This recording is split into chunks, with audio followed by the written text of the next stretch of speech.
Assalamualaikum warahmatullahi wabarakatuh. Bismillahirrahmanirrahim. Alhamdulillahi rabbil alamin. Alhamdulillahilladzi khalaqal mauta wal hayata liyabluwakum ayyukum ahsanu amala wa huwal azizul ghafur. Allahumma salli ala sayyidina Muhammad wa ala ali sayyidina Muhammad. Pemirsa setia TVRI Sumatera Selatan dimanapun Anda berada, alhamdulillah di penghujung bulan Ramadan kita berjumpa kembali, yaitu di puasa ke-28 bertepatan dengan 30 April 2022.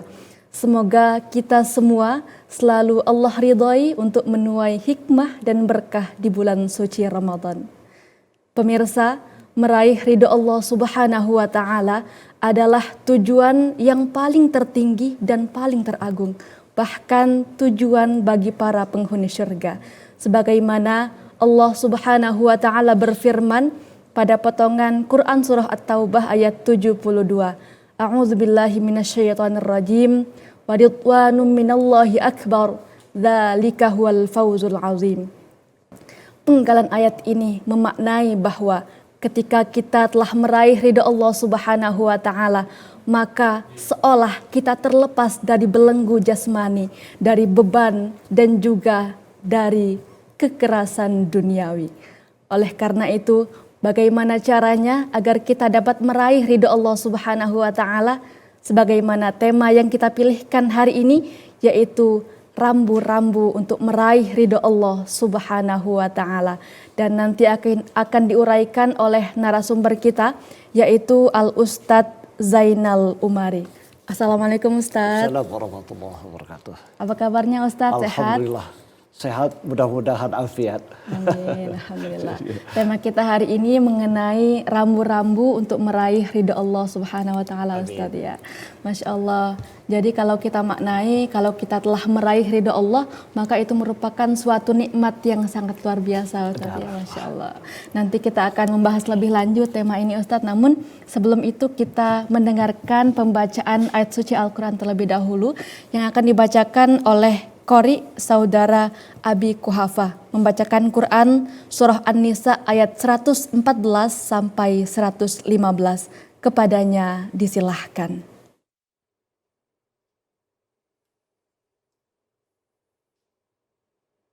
Assalamualaikum warahmatullahi wabarakatuh.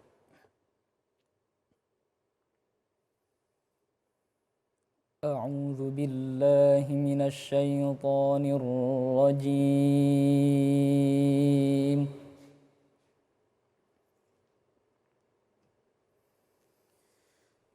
بسم الله الرحمن الرحيم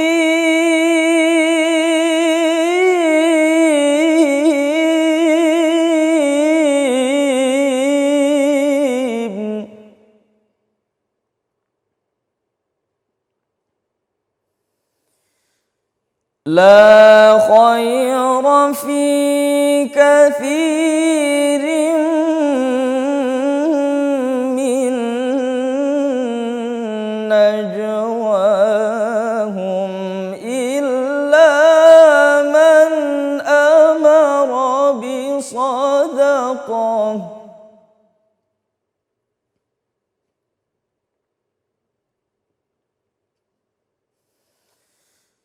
إلا من أمر بصدقة أو معروف أو إصلاح بين الناس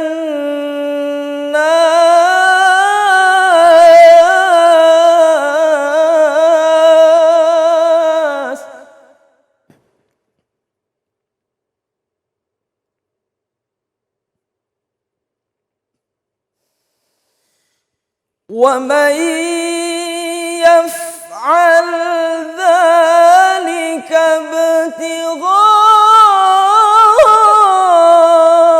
ابتغاء مرضات الله فسوف نؤتيه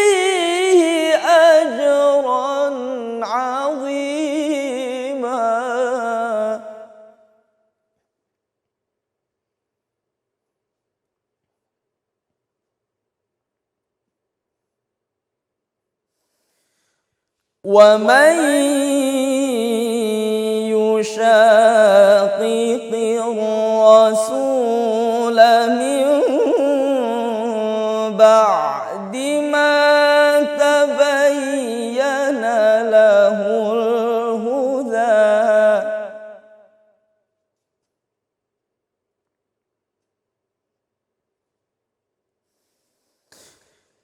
من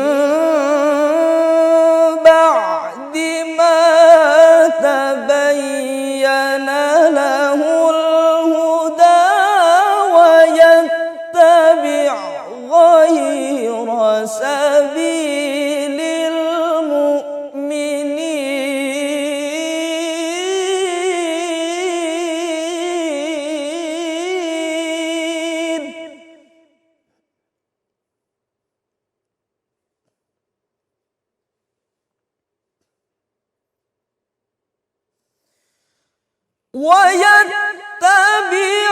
غير سبيل المؤمنين نوله ما تولى ونصله جهنم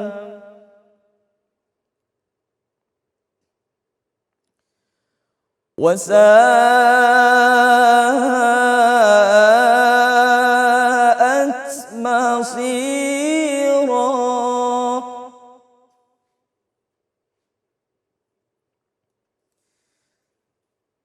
إن الله لا يغفر أن يشرك به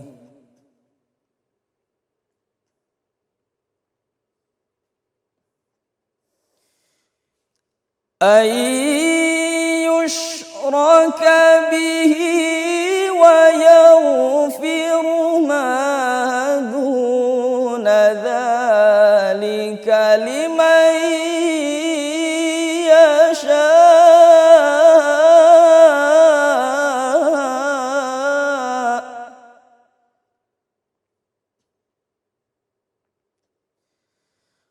ومن يشرك بالله فقد ضل ضلالا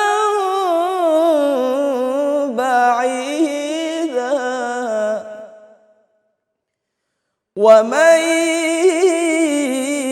يشرك بالله فقد ضل ضلالا بعيدا صدق الله العظيم والسلام عليكم ورحمة الله وبركاته. Waalaikumsalam warahmatullahi wabarakatuh. Shadaqallahul azim, maha benar Allah dengan segala firman-Nya. Semoga baik yang membaca maupun yang mendengarkan sama-sama mendapatkan pahala dari Allah Subhanahu wa taala. Amin ya rabbal alamin. Baik pemirsa, kami informasikan bahwa beduk azan maghrib hari ini untuk wilayah Palembang dan sekitarnya pukul 18:02 waktu Indonesia bagian Barat. Dan kami juga mengundang bagi pemirsa dimanapun Anda berada untuk bergabung bersama kami di 0711 311 454. Baik Ustadz, langsung saja kita membahas topik kita hari ini mengenai rambu-rambu untuk meraih ridho Allah Subhanahu wa taala. Jadi bukan hanya di lalu lintas saja Ustadz yang mempunyai rambu-rambu, namun di dalam meraih ridho Allah pun ada rambu-rambunya, ada pedomannya, ada amalannya. Sebagaimana kita maknai bahwa rambu-rambu ini memiliki peran yang sangat penting untuk melintasi perjalanan menuju akhirat. Boleh dijelaskan di awal apa saja Ustadz rambu-rambu bagi kita hamba yang dhaif ini agar dapat meraih ridho Allah Subhanahu wa taala. Silakan Ustadz. Bismillahirrahmanirrahim. Alhamdulillah wa subhanallah wassalatu wassalam ala rasulillah wa ala alihi wa sahbihi wa man tabi'ahu wa mawala. Pemirsa, tanpa terasa tamu agung yang datang hanya sekali dalam setahun, kini sebentar lagi akan meninggalkan kita. Tentu kita semua telah memanfaatkan bulan Ramadan ini dengan amal ibadah yang maksimal. Dengan harapan amal ibadah, amal soleh, dan doa-doa kita diijabah oleh Allah Subhanahu wa Ta'ala. Akan tetapi, jangan sampai berakhirnya Ramadan, berakhir pula aktivitas yang biasa kita lakukan di bulan Ramadan ini. Kalau di bulan Ramadan kita tiap malam sholat tarawih ya. Nah, nanti setelah Ramadan kebiasaan itu terus dilaksanakan. Karena itu semua adalah bernilai tinggi di sisi Allah Subhanahu wa Ta'ala. Mudah-mudahan kita semua termasuk hamba-hamba yang dicintai, dikasihi, dan diridhoi oleh Allah Subhanahu wa Ta'ala. Berbicara tentang meraih ridho Allah, ada sebuah amanah Rasulullah SAW yang beliau sampaikan kepada salah seorang sahabat beliau, Al-Hakam bin Umar namanya, bahwa ada 5 rambu-rambu yang hendaknya kita hayati dan kita amalkan untuk meraih ridho Allah Subhanahu wa Ta'ala. Rambu-rambu itu dalam hadis disebutkan, pertama, kunu fid dunya ad'afa, kunu fid dunya adyafa. Jadikanlah hidupmu di dunia itu tamu. Pemirsa, kalau kita bicara tentang tamu, ibarat kita bertamu ke rumah seseorang, agar menjadi tamu yang baik, tamu yang disenangi, itu paling tidak kita harus pertama hormat kepada pemilik rumah. Itu yang pertama. Kemudian kita tidak masuk ke rumah itu sebelum diizinkan. Ketiga, kita harus patuh kepada aturan-aturan yang ada di rumah itu. Kalau begitu cara yang kita lakukan, insya Allah kita menjadi tamu yang disenangi. Nah, dunia ini itu milik dan ciptaan Allah, bukan milik kita. Dunia itu adalah milik dan ciptaan Allah. Kita hidup di dunia ini seperti tamu, hanya sebentar. Suatu saat kita akan tinggalkan dunia ini. Depan mata berbicara apakah itu keluarga, tetangga, kawan sahabat, kawan sekantor, sudah banyak yang kembali. Ini menunjukkan bahwa kita sebentar di sini. Menarik apa yang disampaikan oleh Imam Al-Ghazali, bahwa kita hidup di sini ini ibarat seorang yang merantau sedang singgah di sebuah pulau yang indah. Namanya saja kita singgah, suatu saat pasti akan ditinggalkan. Karena itu sebagai tamu yang baik, tentulah kita harus patuh dan taat kepada aturan dari pemilik dunia ini, yaitu pemiliknya Allah Subhanahu wa Ta'ala. Nah, amar ma'ruf nahi mungkar hendaklah menjadi tingkah laku kita. Ada kata kunci, semua yang diperintahkan Allah apabila dikerjakan pasti menguntungkan si pelakunya. Dan semua yang dilarang apabila diperbuat pasti akan merugikan si pelakunya. Nabi pernah ditanya oleh para sahabat, "Ya Rasulullah, apa cirinya seorang mukmin yang afdal?" Beliau jawab, "Ahsanuhum khuluqa," yang paling baik akhlaknya. Tapi ketika ditanya mukmin yang paling cerdas, beliau menjawab, "Aksarul mautu zikra," orang yang banyak ingat kepada kematian. Begitu pesan beliau, amanah beliau yang pertama, jadikanlah kita hidup ini sebagai tamu. Dunia bukan milik kita, kita hanya sebentar di sini. Kita lanjutkan. Wasiat kedua, Rasulullah menyebutkan wattakhizul masjida buyuta. Wattakhizul masjida buyuta, jadikanlah masjid itu sebagai rumah. Jadikanlah masjid itu rumah. Berbicara tentang rumah, tentu semua kita paling banyak tinggal di situ. Dan sebagai rumah, kita tentu selalu berusaha untuk memelihara rumah itu dengan baik. Berbicara tentang seorang mukmin, seorang muslim dan masjid, itu memang uswah, tidak bisa dipisahkan. Sebenarnya tidak bisa dipisahkan. Masing-masing memerlukan. Oke, baik Ustadz. Mohon maaf. Ya. Kita break sejenak. Kita ajak pemirsa terlebih dahulu untuk menyaksikan baik. pesan-pesan berikut ini.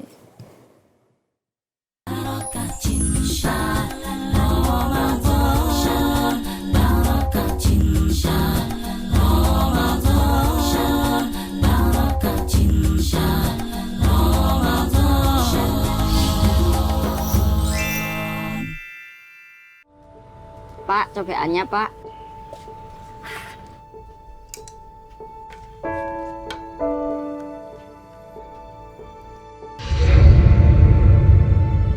Dek, sini.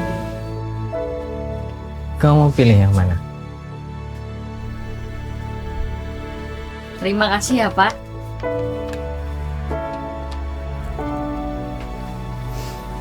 Silakan Pak.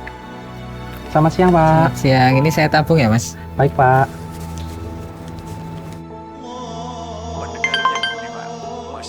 Pak, lihat deh. Ada dibeliin baju baru. Bagus banget. Bagus banget itu, Dit. Sayang Bapak nggak bisa lihat langsung ya. Memahami kebaikan setiap momen, membuat mengerti arti kebahagiaan sesungguhnya, seperti arti rupiah yang sesungguhnya saat dipahami fungsinya dalam bertransaksi, berbelanja, dan berhemat. Selamat Hari Raya Idul Fitri 1443 Hijriah, mohon maaf lahir dan batin.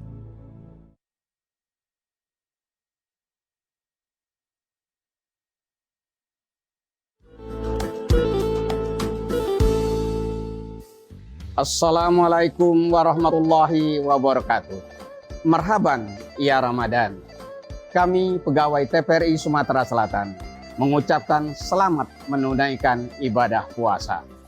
Dalam bulan Ramadan ini tiada kata terindah kecuali kita saling mendoakan. Kita tidak pernah tahu dari mulut siapa doa kita diijabah oleh Allah Subhanahu wa taala. Sabar adalah kata kunci dalam kehidupan. Kita diuji melalui kesehatan. Kita dicoba melalui persoalan keluarga. Kita juga diuji melalui jabatan dan kekayaan. Sementara anak-anak muda kita diuji karena ketidakadaan lapangan kerja. Tetaplah istiqomah dan tetaplah mendekatkan diri kepada Allah Subhanahu wa taala. Selamat menunaikan ibadah puasa.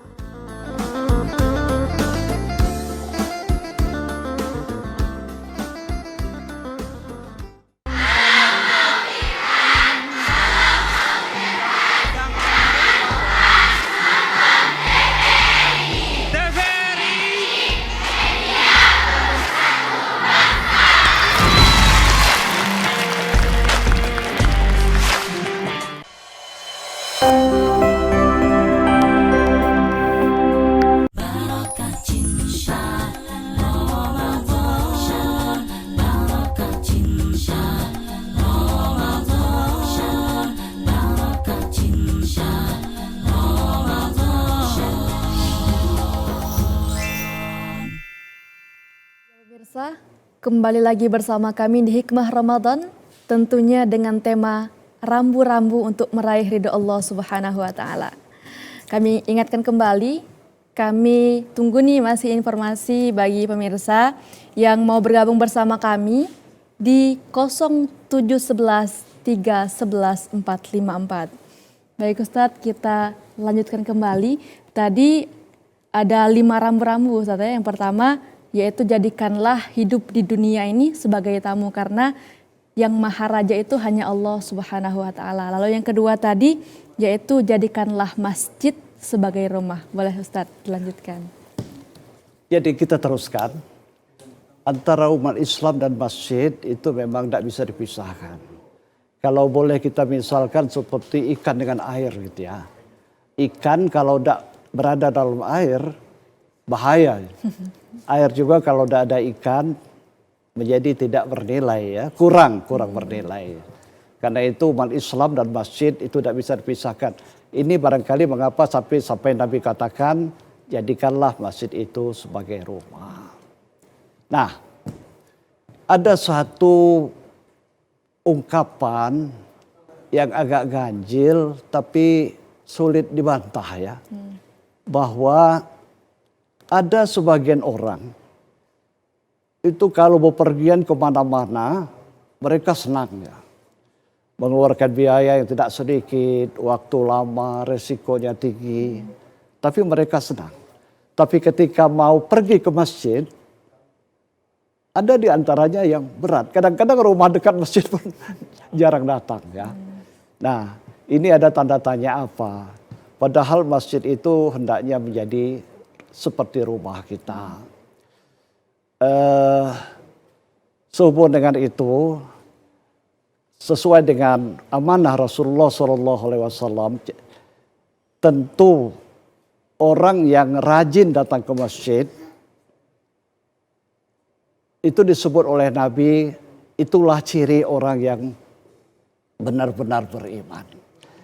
Iza ra'aitumur rajula ya'tajul masjid fashhad bi anna lahu muslim.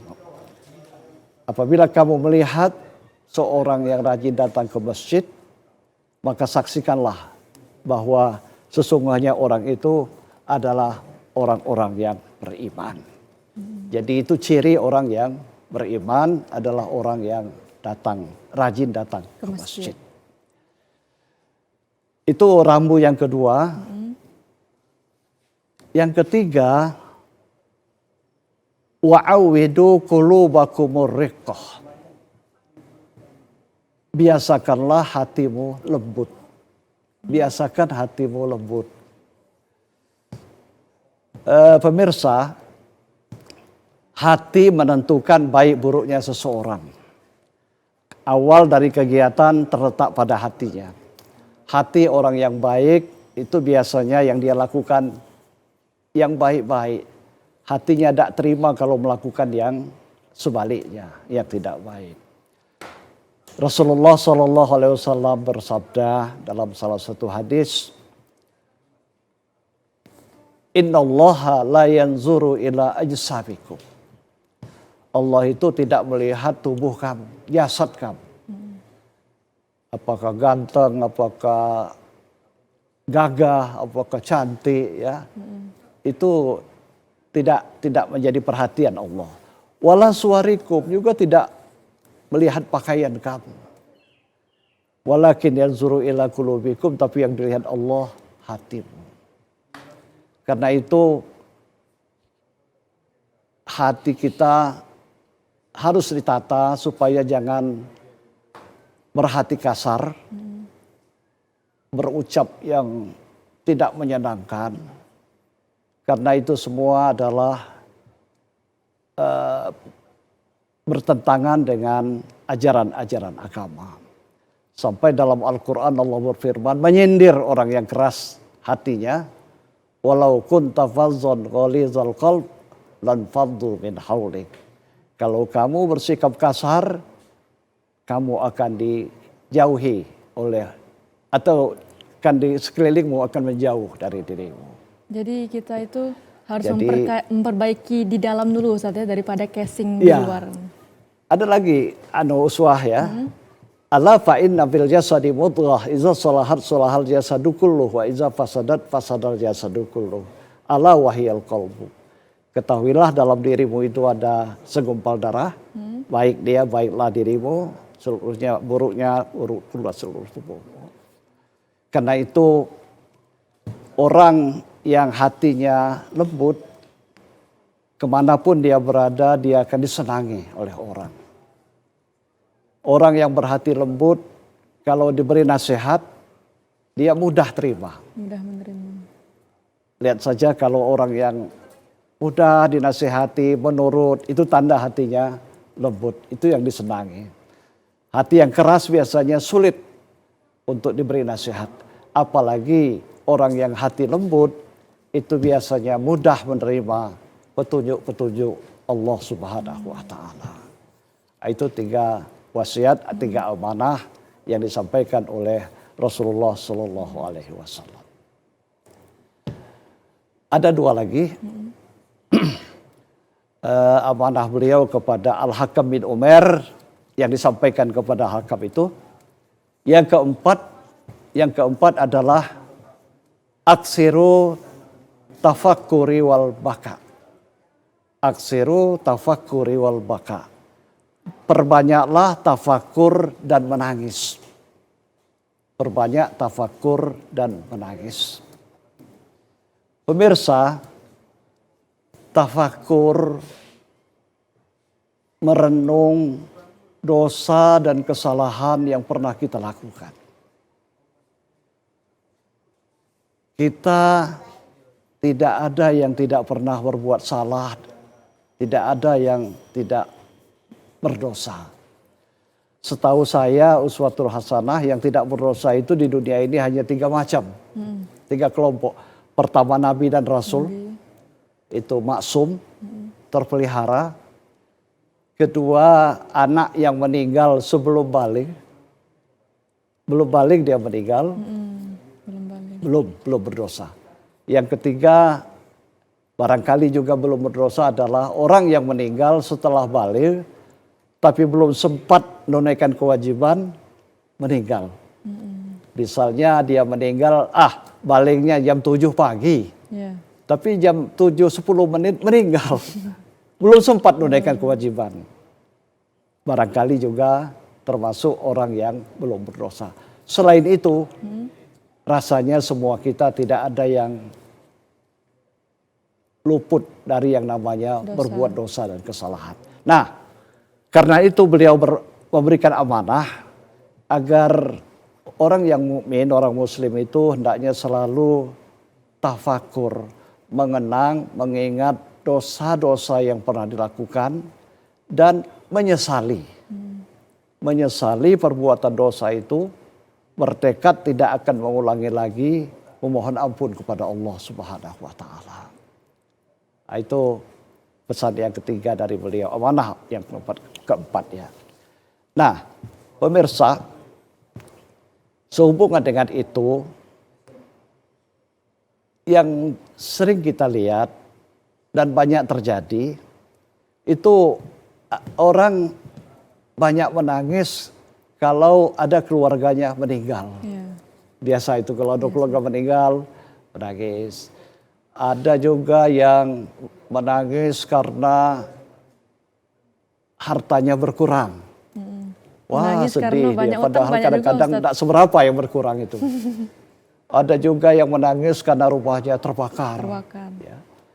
Ya tentu wajar-wajar saja ya, karena itu musibah. Tapi jangan sampai berlebihan. Kalau berlebihan juga salah. Nah, yang jarang kita temukan dan barangkali kita juga belum tentu melakukan, walaupun kita harus berusaha ya, orang menangisi karena berbuat dosa dan kesalahan. Begitu dia melakukan dosa, melakukan kesalahan, dia sadar, sedih dia, menangis karena berbuat dosa dan kesalahan. Nah ini yang tentunya hendaknya kita jadikan, kita usahakan, kita galakkan. Ketika kita memohon ampun kepada Allah, menyesali dosa dan kesalahan, apabila itu sampai kepada puncaknya, itu biasa ditandai dengan meneteskan air mata. Kalau seorang bermohon kepada Allah, sampai meneteskan air mata, memohon ampun kepada Allah, biasanya hatinya jadi tenang. Seolah dia merasa bahwa dosanya sudah diampuni oleh Allah. Masya Allah. Jadi tadi ada 5 rambu. Ustaznya yang pertama, jadikan hidup di dunia sebagai tamu. Lalu jadikan masjid sebagai rumah. Iya. Kemudian biasakanlah hatimu lembut. Ya. Lalu perbanyaklah tafakur dan menangis. Perbanyak tafakur dan Lalu, menangis. oke. Tentu menangis ini juga kalau orang hatinya keras ya, itu sulit ya menangis. Ya. Kalau orang yang hatinya keras akan sulitlah menangis. Tapi kalau orang yang hatinya lembut, itu biasanya hatinya mudah tergada, terharu dia, dan mudah meneteskan air mata. Itu yang dimaksud oleh beliau, aksaru tafakkuri wal baka. Perbanyaklah tafakur, mengenang, mengingat, menyesali dosa yang sudah dikerjakan. Dan apabila itu sampai ke puncaknya, biasanya orang itu meneteskan air matanya. Baik Ustaz, saatnya Ustadz memberikan kesimpulan nih Ustadz, motivasi bagi pemirsa agar lebih giat lagi untuk meraih ridho Allah Subhanahu wa taala. Betul. Silakan Ustadz, kesimpulannya Ustadz. Kesimpulan. Nah, yang kelima, amanah Rasulullah SAW kepada sahabat yang disampaikan kepada sahabat Al-Hakam bin Umar, yaitu wala tahtalifu bikumul ahwa. Oke, terima kasih Ustadz. Wala tahtalifu bikumul ahwa. Ya, terima kasih Ustadz penjelasannya. Ya. Nah, kita telah di penghujung acara Ustadz. Ya. Ya, terima kasih atas ilmunya. Semoga kita semua dapat meraih rambu-rambu tersebut sehingga dapat meraih ridho Allah Subhanahu wa taala. Dan juga bagi pemirsa, terima kasih telah menyaksikan dengan setia hikmah Ramadan ini. Semoga kita semua dapat memanfaatkan momentum Ramadan ini dengan sebaik-baiknya. Baik, terima kasih atas semuanya. Mohon maaf apabila ada kata-kata yang kurang berkenan, dan kepada Allah Subhanahu wa taala saya mohon ampunan. Saya Uswatun Hasanah mohon pamit undur diri. Wassalamualaikum warahmatullahi wabarakatuh.